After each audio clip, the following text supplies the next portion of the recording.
मैंने कल एक वीडियो डाला था जिसका यहाँ सोशल मीडिया पे कुछ लोगों ने, जो मेरे जानने वाले क्षेत्र के लोग थे, उन लोगों ने मेरी मदद करी और मुझे मेरा पासपोर्ट इन्होंने उनसे दिलाया और मुझे यहाँ से टिकट कर दिया है।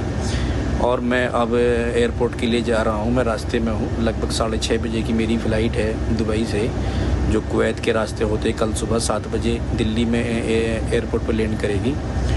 मेरी एसएसपी महोदय मेरठ से हाथ जोड़ के विनती है कि मुझे सिक्योरिटी दी जाए, क्योंकि मेरे परिवार के लोग डरे हुए हैं। और क्योंकि ये व्यक्ति सीरिया के में नेटवर्क चलाता है पूरे देश में, आतंकवादी गतिविधियों से जुड़ा हुआ है ये शहजाद नाम का व्यक्ति, तो जिसे मैं बहुत ज़्यादा भयभीत हूँ और मुझे अपनी जान का बहुत ज़्यादा खतरा लग रहा है। और मैं अपने परिवार के साथ भी सहमा हुआ हूँ, मेरे बच्चे भी रो रहे हैं।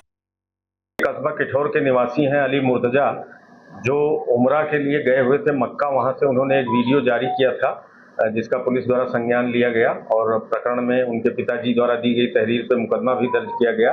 वीडियो में उन्होंने आरोप लगाया था कि एक स्थानीय किठौर थाना क्षेत्र के ही निवासी, जो एक तरह से एजेंट के रूप में काम करते हैं भेजने का, उन्होंने इनको भेजा था वहां पे उम्रा के लिए। वहां जाने के पश्चात जिस व्यक्ति से कहा था कि वहां मिलिएगा और करिएगा, आगे वो उनको सुविधा उपलब्ध कराएंगे, वो फैसिलिटेट करने की जगह पे इनका आरोप था कि उसने इनका पासपोर्ट ले लिया था। फिर भी बाद में इनका पासपोर्ट मिल गया और आज वो सकुशल वापस आ चुके हैं। लेकिन इन सब आरोपों के दृष्टिगत इस प्रकरण में थाना किठौर पे मुकदमा दर्ज कर लिया गया है। और हमारे साथ अली मुर्तजा लाइव जुड़ चुके हैं। आपका बहुत बहुत स्वागत है रिपब्लिक भारत पे अली मुर्तजा। लेकिन सवाल यहाँ पर यह कि आप तो वहां पर गए थे उम्रा करने के लिए, आपके साथ वहां पर क्या हुआ, आपसे कौन लोग मिले और आपके साथ किस तरीके से आपको प्रेरित किया गया, फोर्स किया गया आतंकी बनने को लेकर, ट्रेनिंग देने को लेकर, जरा खुल के बताइए दर्शकों को। देखिए, पहले मैं देश के सभी लोगों को मैं धन्यवाद देना चाहता हूं कि आपके सहयोग से, भारत सरकार के सहयोग से, प्रधानमंत्री मोदी जी के सहयोग से मुझे देश लाया गया। मैं यहां से उम्रा करने के लिए 26 तारीख के लिए गया था। 2 तारीख तक मेरे साथ सब कुछ ठीक सामान्य व्यवहार रहा। मैंने कुछ होटल से जो मुझे दिया गया था उसमें गंदगी को लेकर मैंने कुछ शिकायतें की थी। उसके बाद मेरे एजेंट ने मुझे एक नंबर सजेस्ट किया था कि भी ये हाजी शहजाद हैं, जो सहारनपुर के रहने वाले हैं, ये आपकी मदद करेंगे। और जब मदद करेंगे उस व्यक्ति से, वो मुझे मिला आकर, वो मेरे रूम में रहने लगा, उससे मेरी बातचीत होती रही। 2-3 दिन उसने बड़ी मीठी मीठी बातें की कि मैं आपका सहयोग करूँगा, ये करूँगा। उसके बावजूद उसने कहा कि मैं आपका जो है मुझे पासपोर्ट दे दीजिए, मैं आपको ज़ियारत कराऊँगा। तो मैंने पासपोर्ट इसलिए दे दिया क्योंकि मेरे एजेंट ने मुझे सजेस्ट किया था और मुझे इसलिए कोई दिक्कत नहीं थी। फिर उसका बाद वो व्यक्ति कहने लगा कि भी देश में इस तरह से मुसलमानों पर बहुत जुल्म हो रहा है, आपको आवाज़ उठानी चाहिए। और बहुत सारी वो जो CA NRC के विषय के मुद्दे बनाता था, कभी वक्फ बोर्ड की पे चर्चा करता था मुझसे, कभी कुछ करता था। कहता था कि सब देश के आप युवा हैं, आप समझदार हैं, आप पढ़े लिखे हैं, आप नई आवाज़ उठाएंगे तो कौन उठाएगा। मैंने उनसे मना किया कि भाई मैं यहाँ उम्रा करने के लिए आया हूँ, मेरे बात में इतना समय नहीं है इन सब बातों के लिए। लेकिन वो मुझे फोर्स करता रहा। 2-3 दिन बाद उसने अपना जो प्रोपेगेंडा था वो मेरे सामने जाहिर किया। उसने कहा कि भी मैं सीरिया के लिए काम करता हूँ, मैं वहाँ लड़ाके बना के भेजता हूँ, आपको भी भेजूँगा, आप हमारे साथ आइए, हम आप सहयोग करेंगे। मैंने उससे मना किया बार बार। तो उसने क्या, देखो, जब कई दिन तक तो मैं उसकी सुनता रहा, इग्नोर करता रहा, मजाकिया मूड समझ के कहता रहा। इसकी शिकायत मैंने बीच बीच में मैंने अपने एजेंट से भी की। एजेंट ने कहा कि नहीं, वो मजाक कर रहा होगा। एजेंट मेरी बात को सीरियसली लेता नहीं था।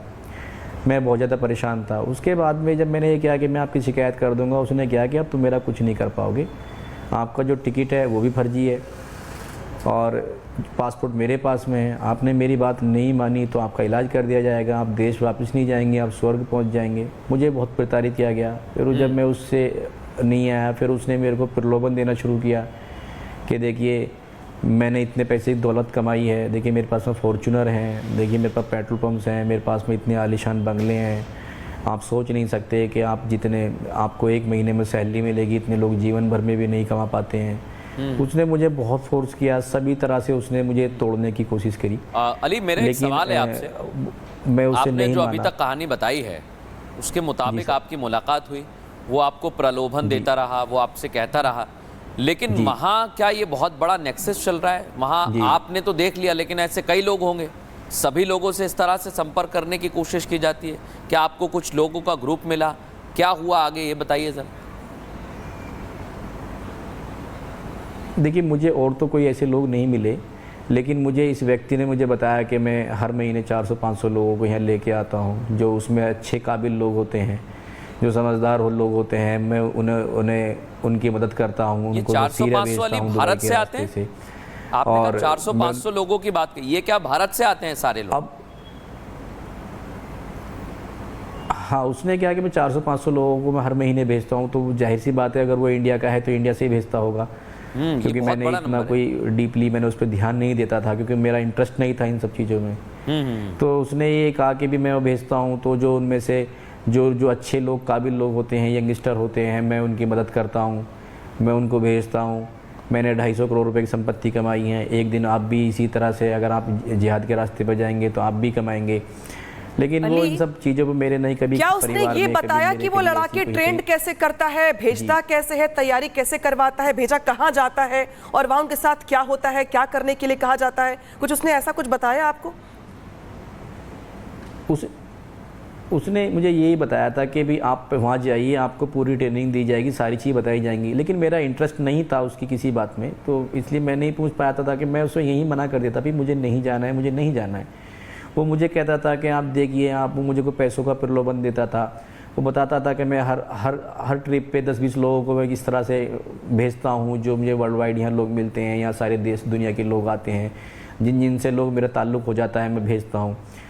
तो मैं बहुत ज़्यादा परेशान था, असमंजस में था। मेरे पास पासपोर्ट नहीं था, टिकट मेरा फर्जी था, एजेंट मेरी बात सुनता नहीं था, मैं बड़ा असमंजस में था। मैंने अपने परिवार से मैंने बात की, उन्होंने कहा अभी आप कैसे हो? मैंने बताया कि भाई मैं बहुत ज़्यादा बड़ी परेशानी में हूँ, लेकिन मैं बता नहीं सकता था कि मैं कितनी परेशानी में हूँ। तो मेरे साथ बड़े 2 तारीख के बाद में, और जो मेरा 11 तारीख तक के जो समय है वो मेरा बहुत कठिन बीता। उससे पहले सब कुछ ठीक था, वहाँ कोई दिक्कत नहीं। वहाँ मुझे किसी और इस व्यक्ति के अलावा किसी अन्य और किसी संस्था ने या कुछ नहीं किया। एक इसका साथी था आजम नाम का, जो मेरी एक तरीके से मुझे फॉलो करता था, मुझे देखता था कि मैं अंदर तो नहीं जा रहा हूँ, कि बाहर तो नहीं जा रहा हूँ, कि भाग तो नहीं जाऊँगा, इस तरह से वो मेरे साथ रहता था। तो वो, और 8 तारीख के बाद वो 3 दिन मेरे साथ रहा, उसी की मैं कस्टडी में एक तरीके से रहा। मैं जब आप अली लगा आपको कि फंस गए थे, और मैं भारत सरकार आपको ऐसा वक्त लगा कोई अली, आपको ऐसा लगा कि आप अब फंस चुके हैं, अब यहाँ से जा नहीं पाएंगे? आपके दिमाग में क्या आ रहा था? कौन सी ऐसी आप डर गए थे? फिर आपको कैसे लगा कि आप यहाँ से निकल पाएंगे, ये भी बताइए। देखिए, 8 तारीख को मुझे ये बिल्कुल कंफर्म हो गया था कि तू फंस चुका है, अब यहाँ से तू जा नहीं पाएगा। क्योंकि उसकी बातों में सच्चाई थी, उसके जो कहता था उसकी बातों में सच्चाई थी। क्योंकि मेरा पासपोर्ट वो ले चुका था, वो कहता था तू जानता नहीं है। अच्छा, कुछ लोगों ने मुझे इशारे में बताया कि जो वहाँ लोग जो एजेंट थे कि भी आप इससे मत करो, इसकी बात मान लो, ये बहुत ख़तरनाक है, इसी की किसी तरतीब से आप पासपोर्ट ले लो, वरना ये बहुत ख़तरनाक है, आप ये हो जाएगा। फिर मुझे बहुत ज़्यादा जब मुझे दिक्कत हुई, पता चल गया, फिर मेरे पास में कुछ शब्द नहीं थे कहने के लिए। जो मुझे वो कहता रहा मैं करता रहा। फिर मैं किसी तरतीब से 11 तारीख को मुझे मौका मिला, जो मैं वहाँ से निकला। कैसे निकले आप वहाँ से? वीडियो बनाई जो मैंने अपने सोशल तरीका क्या अपनाया आपने? कैसे संपर्क किया अपने लोगों से? कैसे निकले वहाँ से आप? आपका पासपोर्ट उसके पास था? जब मैं वहाँ से टॉयलेट के बहाने से निकला जी, हाँ, उसने मेरा पासपोर्ट 2 तारीख को ही मेरा पासपोर्ट ले लिया था उसने। और इसने मुझे 8 तारीख को मदीना भेज दिया था, एक बस में बिठा के 30-35 लोगों के साथ में। तो वो जो बाकी लोग थे वो तो 2 अलग अलग होटलों में रुके थे, लेकिन इस आजम नाम के लड़के के साथ में था। तो इसने मुझे एक अलग फ्लैट पे मुझे रखा था अपने। तो वहाँ से मेरे साथ में बड़ी समस्या ये थी कि मेरे पास ना पासपोर्ट है नहीं कुछ है। तो जब मैं एक दिन 11 तारीख की इवनिंग में मैंने पेशाब का बहाना किया, तो मैंने वो मोबाइल ले लिया मैं वहाँ से फिर मैंने आके एक वीडियो बनाई जो मैंने अपने फेसबुक व्हाट्सएप स्टेटस पे लगाई, जिसके जो 5 मिनट बाद ही मेरे कुछ जानने वाले तो उनको कॉल आ गया। फिर वो वहाँ पे आ गए, उसके तो वो बस चलाते हैं मदीने से मक्के के लिए। वो वहाँ पे आगे, वो अरबी वगैरह जानते हैं, उन्होंने वहाँ आके थोड़ा सा हंगामा किया। तो आजम नाम का जो लड़का था उसने कह दिया, जी मुझे तो नहीं पता इसका पासपोर्ट कहाँ है, कौन इसका एजेंट है, एक पासपोर्ट कमरे में तो पड़ा हुआ है। उसने इस तरह से बहाना बनाया कि जैसे यहीं पड़ा हो वो, और उसने कहा जी ये पड़ा है, मुझे नहीं पता ये किसका है ये। और वो इस तरह से बात को अली आप आ गए, लेकिन इस पूरी कहानी में सबसे बड़ा किरदार है आपका ट्रैवल एजेंट, क्योंकि ट्रैवल एजेंट ने ही आपको उस शख्स का नंबर दिया जो आपका ब्रेन वॉश करना चाहता था। वो ट्रैवल एजेंट कौन है, वो इस वक्त कहाँ है? हाँ, उसके बारे में क्या जानकारी है? ट्रैवल एजेंट मेरे ही ट्रैवल एजेंट के बारे में मुझे जब कल जानकारी हुई कि पुलिस ने उसको गिरफ्तार कर लिया गया है, फिर बाद में जानकारी हुई कि उसको छोड़ दिया गया है, और कैसे छोड़ दिया गया है मुझे अभी इस बात की कोई जानकारी नहीं है।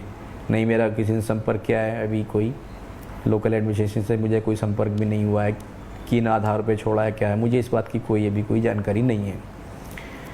लेकिन मुझे चर्चा में ये आया है कि उसको छोड़ दिया गया है। छोड़ दिया गया है, आपने एफआईआर दर्ज करवाई है, पुलिस अपनी ओर से कार्रवाई की बात कह रही है, लेकिन कार्रवाई बेशक इसमें की जाएगी, क्योंकि जिस तरीके से आप वहां पे लंबे समय तक फंसे रहे, हालांकि अब आप भारत लौट आए हैं, बहुत बड़ा खुलासा कर रहे हैं, बहुत बड़े दावे कर रहे हैं। शुक्रिया आपका तमाम बातचीत के लिए।